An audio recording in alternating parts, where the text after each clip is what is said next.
Welcome back to Your Property Empire. Well, joining me tonight on the show is Charles Tarbey, the chairman and owner of Century 21 Australasia. And Charles, just before we went to the break, we were speaking about how you've been overseas recently, meeting with a number of master franchise owners of the Century 21 brand. What, I guess, insights can you share with us from an international perspective? What are you seeing around the world at the moment? Well, I can say this to you, that if they offered some makeup here at Sky Business, you wouldn't see the jet lag as much. There's a no. You probably get makeup down. I don't. Well, that's that's a fortunate thing. Chris Gray puts his own foundation on during the breaks. I do.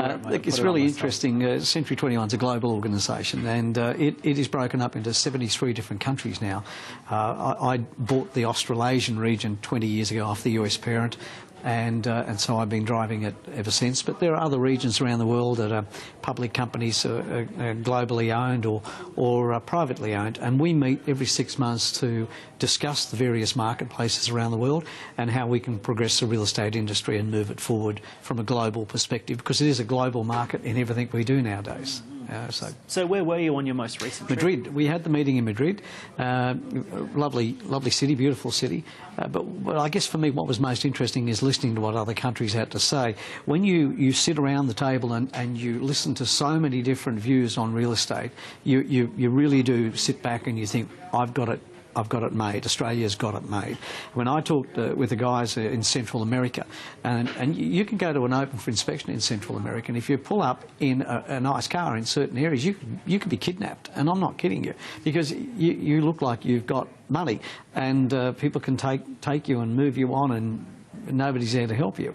But that's really a small thing that happens from here and there. If you look at the overall marketplace, Brazil, for example, interest rates are still so high. They're probably 10 points higher than we are.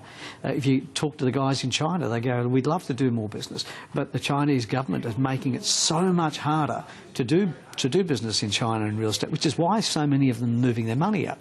The guys in France, the guy who heads up Paris, sat there and told all of us how wonderful France is and how everybody loves Paris. But every time he said something, he then continued on with a negative comment about the fact that why would you buy real estate in Paris? Why would you buy an investment in Paris? The government tells you what rent you can charge. So it's controlled to that extent. So every single country that spoke about their regions, I just sat there thinking, wow, it's like if you walk into a room and everybody throws their problems into the middle of the room, when you start hearing other people's problems, you can't wait to grab yours and get the hell out of there. Yeah. And that's how it felt for me. This country is very sound, very, very strong economically, very strong from a security point of view, very well respected overseas, and very strong interest in people wanting to invest here.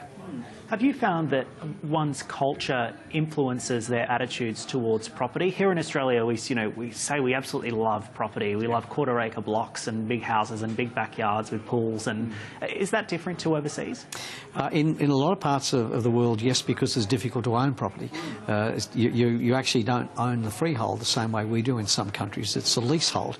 I dropped into Dubai on the way through to Madrid, which is a stopover, and I spoke to agents there, and it's a leasehold in many of those areas. It's not like you own property. It just doesn't feel the same.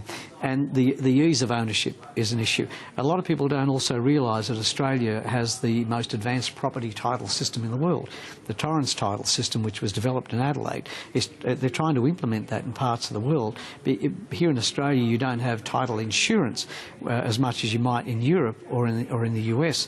You have to have title insurance because somebody from generations can go back and say to you, hey, that property was ours 100 years ago, and you have to have title insurance to protect yourself. We don't have that issue in this country. It's a very good place to buy real estate.